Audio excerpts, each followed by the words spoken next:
ഹരി ഓം, നമസ്തേ. 8ാം ക്ലാസ്സിലെ രണ്ടാമത്തെ ക്ലാസ്സിലേക്ക് നിങ്ങളെല്ലാവരെയും സ്നേഹത്തോടെ ഞാൻ സ്വാഗതം ചെയ്യുകയാണ്. ആദ്യത്തെ ക്ലാസ് നിങ്ങൾ ഓർത്തു നോക്കുന്നുണ്ടോ? ആദ്യത്തെ ക്ലാസ്സിൽ നമ്മൾ എന്തൊക്കെയാണ് പഠിച്ചിട്ടുണ്ടായിരുന്നു? ആദ്യത്തെ ക്ലാസ്സിൽ നമ്മൾ പഠനത്തെക്കാൾ കൂടുതൽ നമ്മൾ ഇനി പഠിക്കാനിരിക്കുന്ന ഒരു ഭാഗവുമായി ബന്ധപ്പെട്ട ഒരു പരിചയപ്പെടുത്തലായിരുന്നു ഉണ്ടായിരുന്നത്. അത് നമ്മൾ സംസ്കൃത ഗാനശാഖയെ പറ്റി പരിചയപ്പെടും.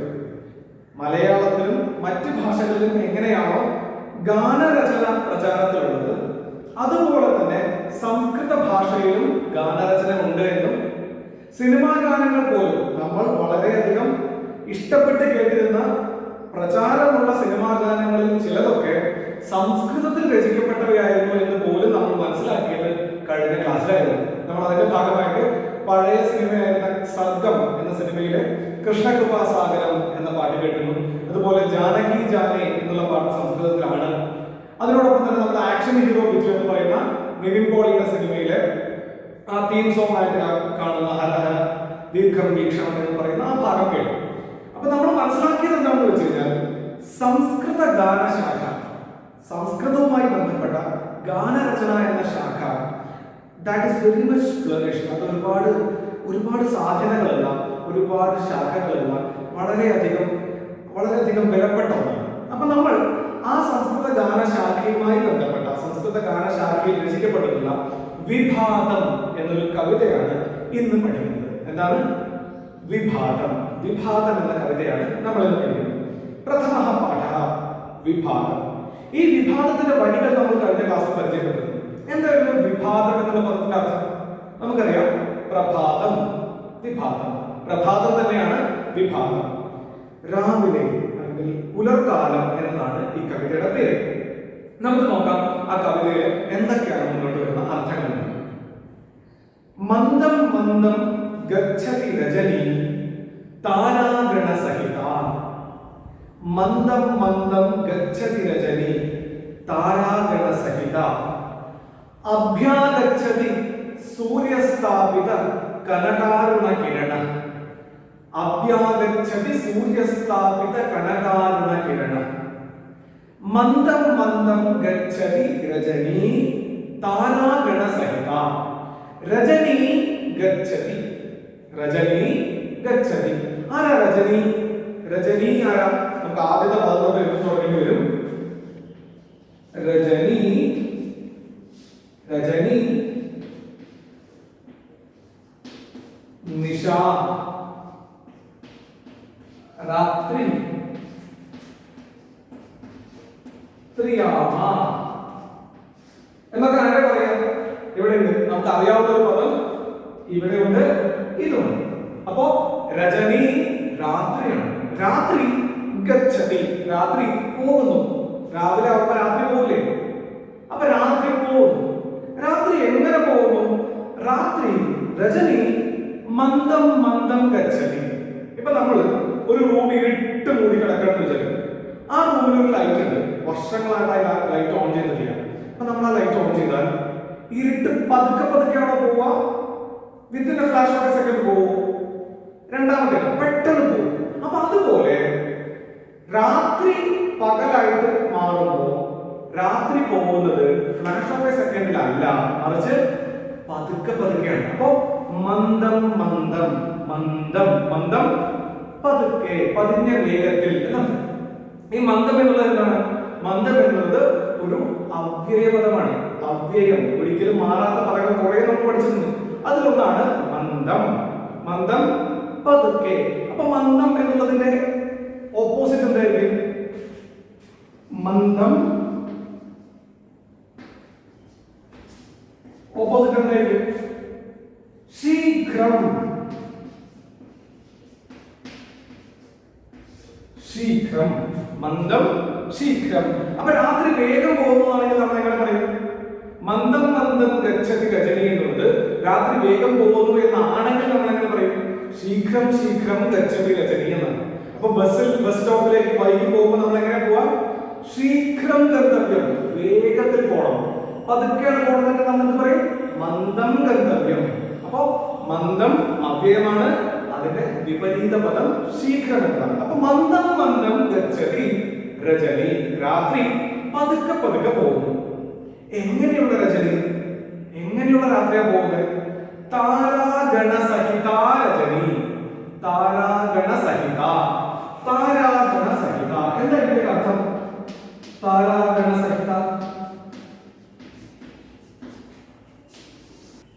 താരാഗണ സഹിത എന്താണ് താരാഗണം?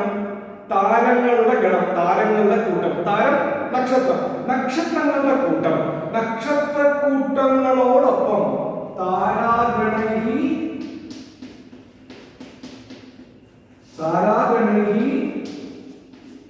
സഹിത, താരാഗണങ്ങളോടൊപ്പം രാത്രി പോകുമ്പോ നക്ഷത്രങ്ങളെ ഉപേക്ഷിച്ച് പോവോ? ഇല്ല, നക്ഷത്രങ്ങളെയും കൂട്ടിയിട്ടാണ് പോവാ. ആ നക്ഷത്ര കൂട്ടങ്ങളോടൊപ്പം താരാഗണൈ സഹിത, താരാഗണങ്ങളോടൊപ്പം താരാഗണ സഹിത രജനി രാത്രി ഗച്ഛതി. കഥം ഗച്ഛതി?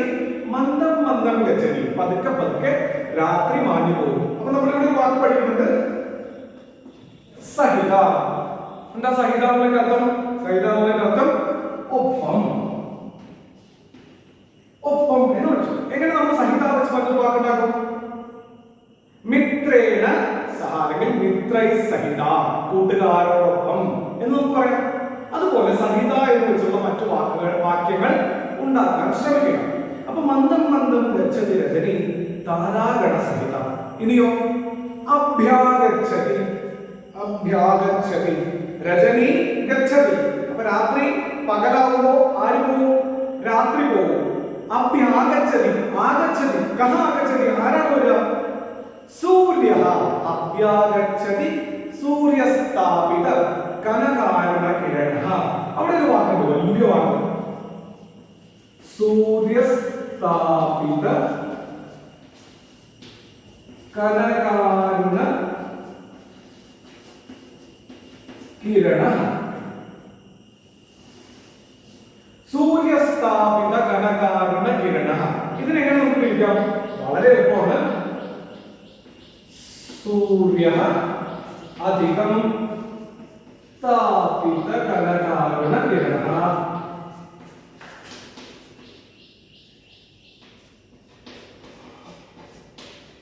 സ്ഥാപിത കനകാരുണ കിരണ. അഭ്യാഗച്ഛതി സൂര്യ, സൂര്യൻ വരുന്നു. രാത്രി പതുക്കെ പതുക്കെ പോകുന്നു, സൂര്യൻ ഉയർന്നു വരുന്നു. അഭ്യാഗച്ഛതി, മുന്നോട്ട് ഉയർന്നു വരുന്നു. ഈ സൂര്യൻ എങ്ങനെയുള്ള സൂര്യനാണ്? താപിത കനകാരുണ കിരണ. കനകം, കനകം എന്ന കനകം സ്വർണം. താപിതം കനകം, താപിതം, താപഹ എന്ന ചൂട്. താപിതം ചൂടാക്കിയ അല്ലെങ്കിൽ ഉരുക്കിയ, ഉരുക്കിയ സ്വർണം. സ്വർണം ഉരുക്കിയാൽ എങ്ങനെയിരിക്കും? സ്വർണത്തിന് പൊതുവെ നല്ല മഞ്ഞ നിറമാണ്. അത് തീയിൽ നല്ലോണം തീ പിടിച്ചത് ഉരുക്കിയാലോ അതിനൊരു ഓറഞ്ച് കളറായിരിക്കും അല്ലെ? ആ ഓറഞ്ച് കളറിലുള്ള താപിത കനകത്തിന്റെ അരുണവർണ്ണ, അരുണവർണ്ണ. നമ്മൾ കഴിഞ്ഞ വർഷം കോകിലഹ ആയാത്ര എന്നുള്ള പാഠത്തില് നമ്മൾ പഠിച്ചിട്ടുണ്ടായിരുന്നു. അരുണ, അരുണാരുണ നവരൂപം പശ്യം എന്ന് പഠിച്ചിട്ടുണ്ടായിരുന്നു. അപ്പൊ അവിടെ നമ്മൾ അരുണ ശബ്ദത്തിന്റെ അർത്ഥമൊക്കെ പഠിച്ചിട്ടുണ്ടായിരുന്നു. എന്തായിരുന്നു? റെഡ് കളർ ആയിരുന്നു. അപ്പോ താപിത കനക അരുണവർണ്ണ, അരുണവർണ്ണം റെഡിഷ് ആയിട്ടുള്ള കളർ. ഉരുക്കിയ സ്വർണത്തിന്റെ അരുണവർണ്ണത്തോടു കൂടിയ കിരണ, കിരണ, കിരണമുള്ളവൻ. അപ്പോ എങ്ങനെയാണോ ഉരുകിയ സ്വർണത്തിന്റെ വർണ്ണം, അതേ വർണ്ണത്തിലുള്ള കിരണങ്ങൾ ഉള്ളവനാകുന്ന സൂര്യ അഭ്യാഗച്ഛതി. സൂര്യൻ മുന്നോട്ട് ഉയർന്നു. മന്ദം മന്ദം ഗച്ഛതി രജനി താരാഗണ സഹിത അഭ്യാഗച്ഛതി സൂര്യസ്ഥാപിത കനകാരുണ കിരണ. അപ്പൊ ആദ്യത്തെ സ്റ്റാൻസയുടെ അർത്ഥം നമ്മൾ മനസ്സിലാക്കി കഴിഞ്ഞു. ഇനി നമുക്ക് രണ്ടാമത്തെ സ്റ്റാൻസയുടെ അർത്ഥം നോക്കാം. അതിന് മുമ്പ് ഒന്ന് വായിക്കാം. നിദ്രാം ത്യക്ത്വാ സ്വകീയ തൽപാത് സമുത്ഥിതോസ്മ്യത്ര. നിദ്രാം ത്യക്ത്വാ സ്വകീയ തൽപാത് സമുത്ഥിതോസ്മ്യത്ര. കരോമി പാദസ്മരണം പ്രഥമം ജഗതാമീശസ്യ. കരോമി പാദസ്മരണം പ്രഥമം ജഗതാമീശസ്യ നിദ്രാം ത്യക്ത്വാ സ്വകീയ കൽപാത് സമുദ്ധിതോസ്മ്യത്ര. അത്ര ഇപ്പോൾ ഇവിടെ എന്തായിരുന്നു? സമുദ്ധിതഃ അസ്മി. അവിടെ ഒരു വാക്കുണ്ട്, നമുക്ക് ഇത്തിരി പിടിക്കാൻ ബുദ്ധിമുട്ടാണ്.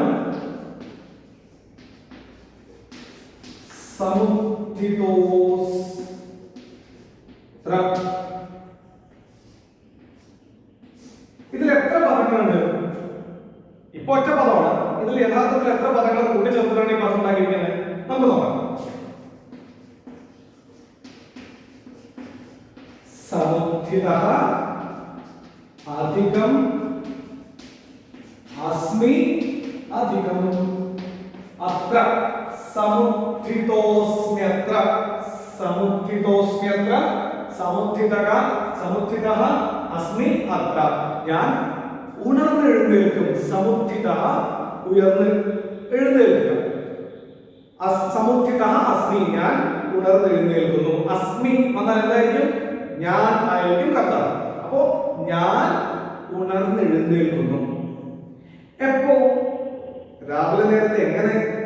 നിദ്രാം ത്യക്ത്വാ. നിദ്രാം ത്യക്ത്വാ. ത്യക്ത്വാ. ത്യക്ത്വാ എന്തായി പറഞ്ഞു? ഇത് എവിടെയെങ്കിലും കണ്ടിട്ടുണ്ടോ? ത്വാ. ഇങ്ങനെയുള്ള അവ്യയങ്ങൾ നമ്മൾ മുമ്പ് പഠിച്ചിട്ടുണ്ട്. ത്വാന്തം അവ്യയമാണ്. ത്വാന്തം അവ്യയങ്ങൾ ഒന്നാണ് ത്യക്ത്വാ. എന്തായിരുന്നു അതിന്റെ അർത്ഥം? ത്യക്ത്വാ ഉപേക്ഷിച്ചിട്ട്, ത്യജിച്ചിട്ട്. നിദ്രാം ത്യക്ത്വാ നിദ്രയെ ഉപേക്ഷിച്ചിട്ട്.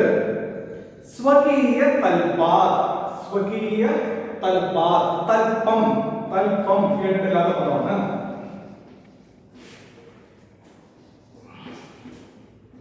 തൽപം ശയ്യ.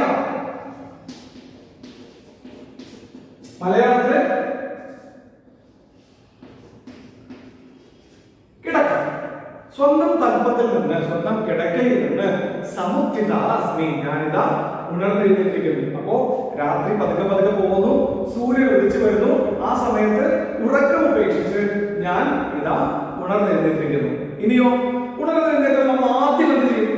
നിങ്ങൾ എന്താ ഉണർന്നെഴുന്നേറ്റാൽ ആദ്യം ചെയ്യുക? ഇവിടെ ഉണർന്നെഴുന്നേറ്റ കുട്ടി ആദ്യം ചെയ്യുന്നത് എന്താ? കരോമി പാദസ്മരണം പ്രഥമം ജഗതാമീശസ്യ. ജഗതാമീശസ്യ.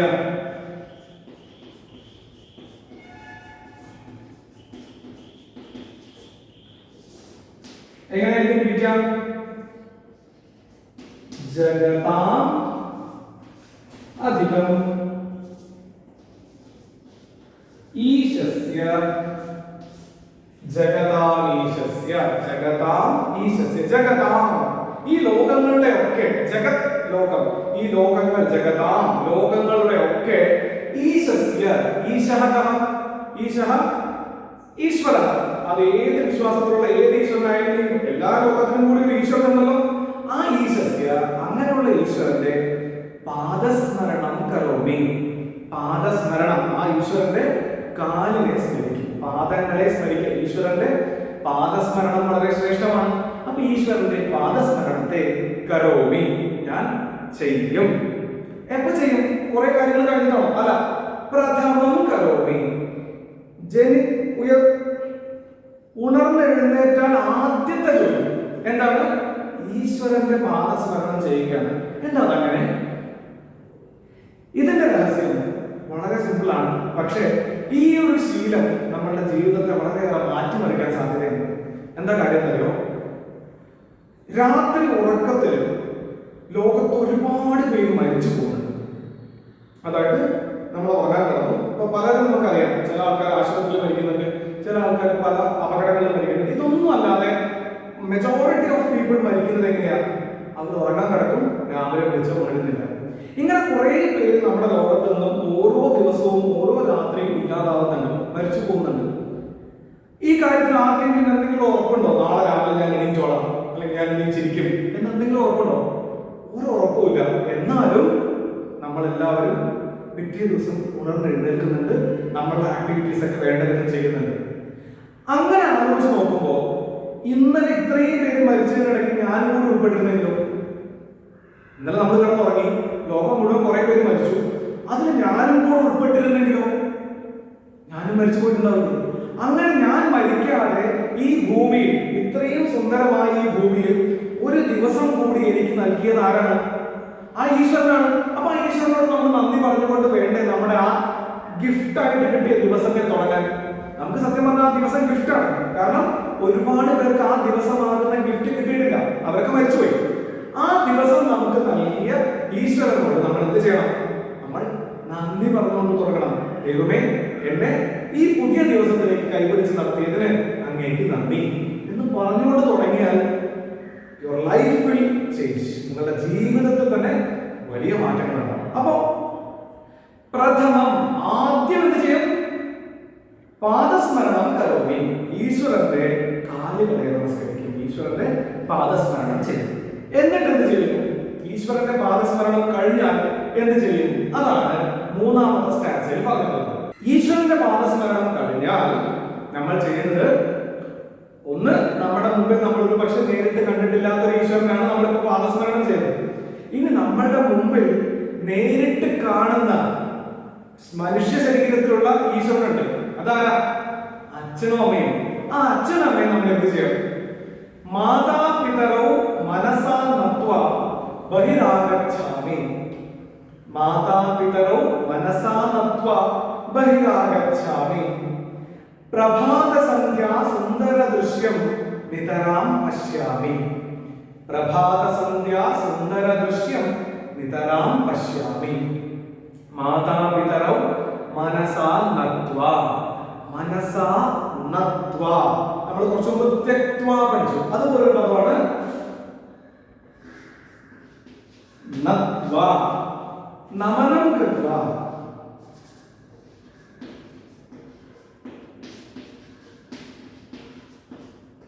നമിച്ചിട്ട് അച്ഛനെയും അമ്മയെയും, മാതാപിതരോ നത്വാ, അച്ഛനെയും അമ്മയെയും മനസാ നത്വാ, മനസ്സുകൊണ്ട് നമസ്കരിച്ചിട്ട്. നിങ്ങൾ എത്ര പേര് ഇതൊക്കെ ചെയ്യാറുണ്ട്? നമ്മൾ ഈ ലോകത്ത് ജീവിച്ചിരിക്കുന്നത് തന്നെ നമ്മുടെ അച്ഛനമ്മയും നമ്മുടെ അച്ഛനമ്മയും ഉള്ളത് കൊണ്ടാണ്. അവരാണ് നമുക്ക് എല്ലാം ഈ പ്രായം വരെ ചെയ്തു തന്നിട്ടുള്ളത്. അവരോട് നമ്മൾ ലോകത്തിൽ ഏറ്റവും കൂടുതൽ കടപ്പെട്ടിരിക്കുന്ന അവരോടാണ്. അപ്പൊ ആ അച്ഛനെയും അമ്മേനെയും മനസാ നത്വ, മനസ്സുകൊണ്ടെങ്കിലും ഒന്ന് പ്രണമിച്ചിട്ട്, മനസാ നത്വ ബഹിരാഗച്ഛാമി. ബഹിരാഗച്ഛാമി.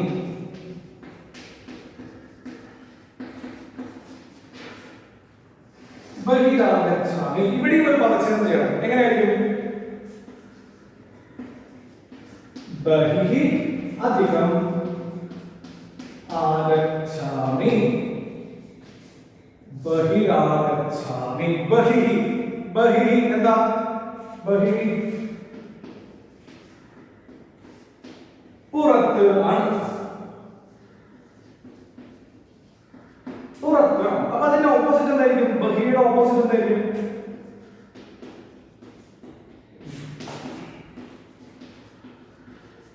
അന്തഃ.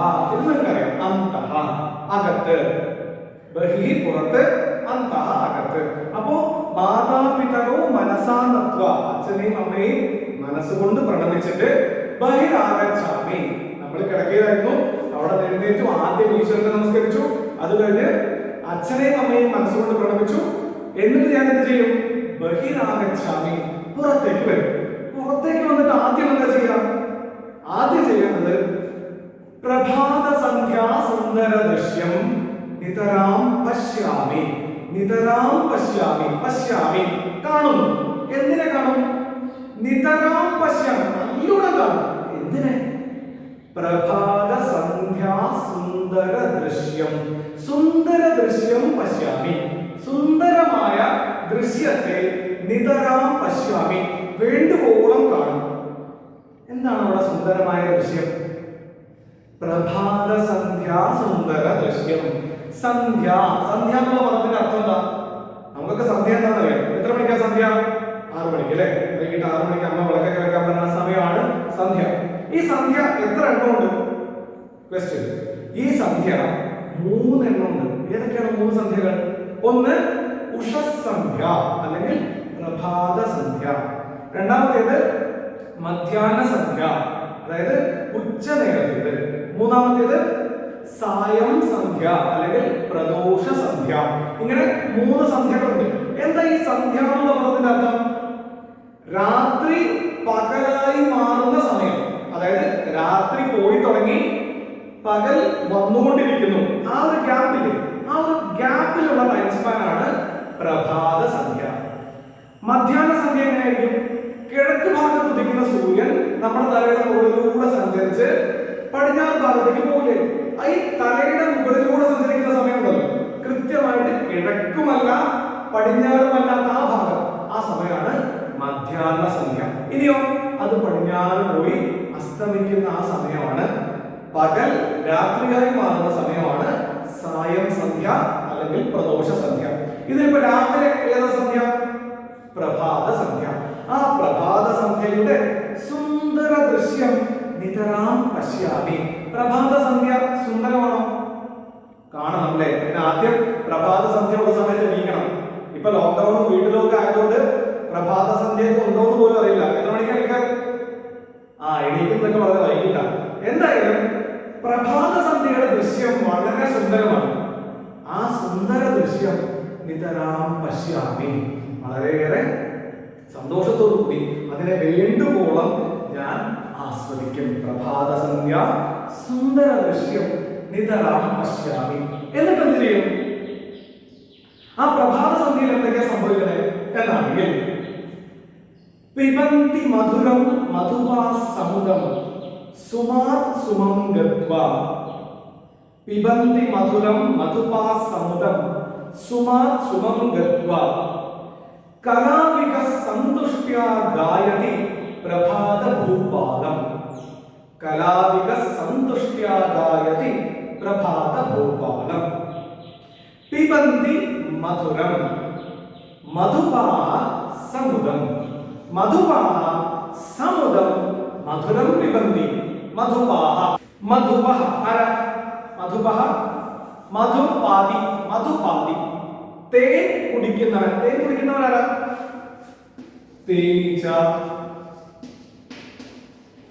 വണ്ട്, ഇങ്ങനെ തേൻ കുടിക്കുന്നവരെല്ലാവരും മധുപന്മാരാണ്. അപ്പൊ മധുപാഃ മധു കുടിക്കുന്നവരെല്ലാവരും, തേൻ കുടിക്കുന്നവരെല്ലാവരും എന്ത് ചെയ്യുന്നു? സമുദം മധു പിബന്തി. സമുദം, സമുദം മുദം സന്തോഷ, സമുദം സന്തോഷേണ സഹ മോദേന സഹ, സന്തോഷത്തോടു കൂടി മധുരം പിബന്തി, മധു തേൻ കുടിക്കുന്നു. എവിടെ നിന്നാണ് തേൻ കുടിക്കുന്നത്? സുമാത് സുമം. സുമത്തിൽ നിന്ന് സുമത്തിലേക്ക്. സുമാത് സുമം. സുമാത് സുമത്തിൽ നിന്ന് സുമം സുമത്തിലേക്ക്. സുമാത് സുമം ഗത്വാ. അടുത്ത അവയവം ഗത്വാ. ഗത്വാ ചെന്നിട്ട്. സുമാത് സുമം ഗത്വാ. ഒരു പൂവിൽ നിന്ന് മറ്റൊരു പൂവിലേക്ക് പോയിട്ട്. സുമം പൂവാണെന്ന് നിങ്ങൾക്കറിയാം. സുമാത് സുമം ഗത്വാ. ഒരു പൂവിൽ നിന്ന് മറ്റൊരു പൂവിലേക്ക് ചെന്നിട്ട് വേണ്ടുവോളം മധുരം പിബന്തി, വേണ്ടുവോളം തേൻ കുടിക്കുന്നു. പിന്നെയോ രാവിലെ ഒരാള് നമ്മളെ വിളിച്ചുണർത്താനായിട്ട് ശബ്ദം ഉണ്ടാക്കും. കലാവിക സന്തുഷ്ട്യാ ഗായതി പ്രഭാത ഭൂപാലം. കലാവിക, ആ കലാവിക കുക്കുട, കോഴി. ഈ കോഴി എന്ത് ചെയ്യുന്നു? സന്തുഷ്ട്യാ ഗായതി, സന്തോഷത്തോടെ പാടുന്നു. എന്ത് പാടുന്നു? പ്രഭാത ഭൂപാലം. പ്രഭാത കാലത്തിൽ പാടേണ്ട ഒരു രാഗമാണ് ഭൂപാലം. ആ പ്രഭാത ഭൂപാല രാഗത്തിൽ ആരാ പാടണേ? കുക്കുട, കോഴി പാടുന്നു. കോഴി എന്താ പാടുക? കൊക്കരക്കോ എന്ന് പാടും. അങ്ങനെ പൂവൻ കോഴി നല്ല ഉച്ചത്തിൽ സന്തോഷത്തോടെ പാട്ട് പാടും. പിന്നെയോ വിഭാത പുഷ്പ സുഗന്ധ സമേതോ വാദിച്ച മൃദുപവനഃ. വിഭാത പുഷ്പ സുഗന്ധ സമേതോ വാദിച്ച മൃദുപവനഃ പ്രശാന്ത ശീതല സമയോദ്യാത്ര ദദാതി മേ സൗഖ്യം. വിഭാത പുഷ്പ സുഗന്ധ സമേതോ വാദിച്ച മൃദുപവനഃ പ്രശാന്ത ശീതല സമയോദ്യാത്ര ദദാതി മേ സൗഖ്യം. വിഭാത പുഷ്പ സുഗന്ധ സമേതഃ. വിഭാത പുഷ്പസുഗന്ധ സമേതഃ മൃദുപവനഃ വാതി. മൃദുപവനഃ, മൃദുപവനഃ, മൃദുപവനഃ നല്ല ഇളം കാറ്റ്. പവനഃ കാറ്റ്, മൃദു ഇളം, ഇളം മൃദുപവനഃ ഇളം കാറ്റ്. ഇളം കാറ്റ് വാതി പ്രവഹിക്കുന്നു. ഇളം കാറ്റ് വീശുന്നു. എങ്ങനെയുള്ള ഇളം കാറ്റ്? വിഭാത പുഷ്പസുഗന്ധ സമേതഃ. വിഭാതകാലേ പുഷ്പസുഗന്ധേന സമേതഃ. വിഭാതം പ്രഭാതം, പ്രഭാതകാലത്തിലെ അപ്പോൾ വിരിഞ്ഞിട്ടുള്ള പൂക്കളുടെ സുഗന്ധത്തോടു കൂടിയ, നമ്മൾ സമേത എന്നുള്ള വാക്കിന്റെ അർത്ഥം സഹിത എന്ന് പഠിച്ചിരുന്നു, അതേ അർത്ഥമാണ് സമേത. ഒപ്പം വിഭാത പുഷ്പസുഗന്ധ സമേതഃ, പ്രഭാതത്തിൽ വിരിഞ്ഞ പൂക്കളുടെ സുഗന്ധത്തോടു കൂടിയ മൃദുപവനഃ ഇളം കാറ്റ് വാദിച്ച, ഇളം കാറ്റ് വീശിക്കൊണ്ടിരിക്കുന്നു. പ്രശാന്ത ശീതള സമയോദ്യാത്ര. പ്രശാന്ത ശീതള സമയഃ അദ്യ അത്ര. പ്രശാന്ത ശീതള സമയഃ അദ്യ അത്ര ദദാതി മേ സൗഖ്യം. പ്രശാന്ത ശീതള സമയഃ, ആ കാലം, ആ കാലത്തെയാണ് സമയഃ എന്ന് പറയുന്നത്. അതെങ്ങനെയുള്ള കാലമാണ്? ശീതള സമയഃ, ഒരു ഇളം തണുപ്പുള്ള സമയമാണ്. എങ്ങനെയാണ്? വീണ്ടും എങ്ങനെയാണ്? പ്രശാന്ത, നല്ല ശാന്തമായി ഇളം തണുപ്പോട് കൂടിയ ആ സമയം. അദ്യ അത്ര, അദ്യ ഇന്ന്, അത്ര ഇവിടെ, മേ സൗഖ്യം ദദാതി എനിക്ക് വളരെയേറെ സുഖത്തെ നൽകുന്നു. ആ പ്രഭാത കാലത്തിൽ നിങ്ങളൊക്കെ എഴുന്നേൽക്കുകയാണെങ്കിൽ നിങ്ങൾക്ക് അറിയാം, രാവിലെ ആ ഒരു രാത്രി മാറി സൂര്യൻ ഉദിച്ചു വരുന്ന സമയത്ത് പക്ഷികളൊക്കെ ഇങ്ങനെ ശബ്ദം ഉണ്ടാക്കി, പൂമ്പാറ്റകളൊക്കെ പറന്നു തുടങ്ങി, പൂക്കളൊക്കെ വിരിഞ്ഞ ആ സമയമുണ്ടല്ലോ, ആ സമയം വളരെയേറെ സൗഖ്യത്തെ നൽകുന്നതാണ് എന്നാണ് ഈ പദ്യത്തിൽ പറഞ്ഞിട്ടുള്ളത്. ഒന്ന് തുടക്കത്തിൽ നോക്കണോ? മന്ദം മന്ദം ഗച്ഛതി രജനി താരാഗണ സഹിത അഭ്യാഗച്ഛതി സൂര്യസ്ഥാപിത കനകാരുണ കിരണ. രജനി താരാഗണ സഹിത മന്ദം മന്ദം ഗച്ഛതി. താരങ്ങളോട് കൂടിയ രജനി രാത്രി പതുക്കെ പതുക്കെ പോകുന്നു. അഭ്യാഗച്ഛതി സൂര്യസ്ഥാപിത കനകാരുണ കിരണ. കനകാരുണ കിരണ, താപിത കനകാരുണ കിരണ, തിളച്ച സ്വർണം പോലെ ഉള്ള കിരണങ്ങളോട് കൂടിയ സൂര്യൻ അഭ്യാഗച്ഛതി ഉയർന്നു വരുന്നു. നിദ്രാം ത്യക്ത്വാ സ്വകീയ തൽപാത് സമുദ്ധിതോസ്മ്യത്ര. നിദ്രയെ ഉപേക്ഷിച്ചിട്ട് സ്വന്തം കിടക്കയിൽ നിന്ന് ഞാനിതാ എഴുന്നേറ്റിരിക്കുന്നു. കരോമി പാദസ്മരണം പ്രഥമം ജഗതാമീശസ്യ. ജഗതാമീശസ്യ, ഈ ലോകങ്ങളുടെ മുഴുവൻ നാഥനായിരിക്കുന്ന ഈശത്തെ പാദസ്മരണം പ്രഥമം കരോമി, ആ കാലുകളെ ആദ്യം ഞാൻ നമസ്കരിക്കുന്നു. പിന്നെയോ മാതാപിതാവും മനസാ നത്വ ബഹിരാഗച്ഛാമി. അമ്മയെയും അച്ഛനെയും മനസ്സുകൊണ്ട് പ്രണമിച്ചിട്ട് ഞാൻ പുറത്തേക്ക് വരുന്നു. എന്നിട്ടോ പ്രഭാത സന്ധ്യ സുന്ദര ദൃശ്യം നിതരാം പശ്യാമി. പ്രഭാത സന്ധ്യയുടെ സുന്ദരമായ ആ ദൃശ്യത്തെ നിതരാം പശ്യാമി, വേണ്ടുവോളം ഞാൻ കാണുന്നു. പിബന്തി മധുരം മധുപാ സർവേ സുമാത് സുമം ഗത്വ. സർവേ മധുപാ, ഈ തേൻ കുടിക്കുന്ന ജീവജാലങ്ങളെല്ലാം തന്നെ ഓരോ പൂക്കളിൽ നിന്ന് മറ്റൊരു പൂവിലേക്ക് പോയി വേണ്ടുവോളം സന്തോഷത്തോടെ തേൻ കുടിച്ചുകൊണ്ടേയിരിക്കുന്നു, മധുരം കുടിച്ചുകൊണ്ടേയിരിക്കുന്നു. കലാവിക സന്തുഷ്ട്യാദായതി പ്രഭാത ഭൂപാലം. കലാവിക, ആ പൂവൻകോഴി സന്തുഷ്ട്യ പ്രഭാത ഭൂപാലം ഗായതി, വളരെ സന്തോഷത്തോടെ പ്രഭാത ഭൂപാലത്തെ പാടുന്നു. വിഭാത പുഷ്പ സുഗന്ധ സമേതോ വാദിശ മൃദുപവനഃ. മൃദുപവനഃ, വിഭാത പുഷ്പ സുഗന്ധ സമേതഃ മൃദുപവനഃ. ആ പ്രഭാതത്തിൽ വിരിഞ്ഞ പൂക്കളുടെ സുഗന്ധത്തിനോട് കൂടിയ ഇളം കാറ്റ് വാതി, അത് വീശിക്കൊണ്ടിരിക്കുന്നു. പ്രശാന്ത ശീതള സമയോഗ്യാത്ര ദദാതി മേ സൗഖ്യം. ആ പ്രശാന്ത ശീതളമായ ആ സമയം ഇന്ന് എനിക്ക് വളരെയേറെ സൗഖ്യത്തെ നൽകുന്നു എന്നാണ് ഈ പദ്യത്തിന്റെ അർത്ഥം, അല്ലെങ്കിൽ ഈ പദ്യത്തിന്റെ ആശയം. ഈ കവിതയുടെ വളരെ വിശദമായ ആശയമാണ് നമ്മൾ മനസ്സിലാക്കിയത്. ഇനി ഈ കവിതയുമായി ബന്ധപ്പെട്ട പ്രവർത്തനങ്ങൾ എന്താണെന്ന് നോക്കിയാലോ. പ്രവർത്തനങ്ങളിൽ ആദ്യത്തെ ഈ കവിത വളരെ മനോഹരമായി ആലപിക്കുക എന്നാണ്. സതാളം, താളത്തോടു കൂടി ആലപിക്കുക എന്നതാണ്. അത് നിങ്ങൾ ചെയ്യുക. നന്നായിട്ട് ആലപിക്കുന്നവർ എല്ലാവരും, എനിക്കറിയാം കുറേ പേര് നന്നായിട്ട് പാടുന്നവരുണ്ട്. ആ പാടുന്നവർ ഈ കവിത ഈണത്തിൽ ചൊല്ലി അതിനൊരു വീഡിയോ എനിക്ക് അയച്ചു തരികയാണെന്നുണ്ടെങ്കിൽ അതിൽ ഏറ്റവും മികച്ചത് ചിലപ്പോൾ നമ്മുടെ യൂട്യൂബ് ചാനലിലേക്ക് അപ്ലോഡ് ചെയ്യുന്നതായിരിക്കും. അതുപോലെ ഇതുപോലുള്ള പുസ്തകങ്ങൾ ധാരാളം കിട്ടാറുണ്ട്. ആ പുസ്തകങ്ങളിൽ നിന്ന് ഇതുപോലത്തെ ഗാനങ്ങൾ കണ്ടുപിടിക്കുക. മൂന്നാമത്തേത് കവിത പഠിക്കുക ക്രിയാപദാനി സഞ്ചരിച്ചു. ഈ പ്രവർത്തനം നിങ്ങളുടെ ഫയലിൽ ചെയ്യേണ്ടതാണ്. കവിത പഠിച്ച് കവിത വായിച്ച് ക്രിയാപദാനി സഞ്ചരിച്ചു. എന്തൊക്കെ ക്രിയാപദങ്ങളാണുള്ളത്? ആദ്യത്തെ വരിയിൽ തന്നെ ക്രിയാപദമുണ്ട്. മന്ദം മന്ദം ഗച്ഛതി, ഗച്ഛതി പോകുന്നു, ഒരു ക്രിയാപദമാണ്. അഭ്യാഗച്ഛതി ഉയർന്നു വരുന്നു, വരുന്നു, അതൊരു ക്രിയാപദമാണ്. കരോമി ചെയ്യുന്നു, അസ്മി ആകുന്നു. ഇങ്ങനെ ക്രിയാപദങ്ങൾ ധാരാളം ഉണ്ട് ഈ പദ്ധതി. ആ ക്രിയാപദങ്ങൾ കണ്ടെത്തുകയും, അപ്പൊ ആദ്യം നിങ്ങൾ ആ പ്രവർത്തനം ചെയ്യുമ്പോൾ എങ്ങനെ ചെയ്യും? ചോദ്യം എഴുതിയതിനു ശേഷം ആ പ്രവർത്തനം ക്രിയാപദങ്ങളെല്ലാം തിരഞ്ഞെടുത്ത് എഴുതും.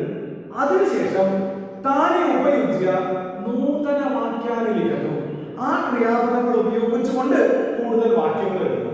ആ ക്രിയാപദം വരുന്ന തരത്തിൽ മറ്റൊരു വാക്യം കൂടി എഴുതുന്നു. രണ്ടാമത്തെ പ്രവർത്തനം, ഫയലിൽ ചെയ്യേണ്ട രണ്ടാമത്തെ പ്രവർത്തനം കവിതായ ആശയം സ്വവാക്യേഹി ലിഖിതം എന്നാണ്.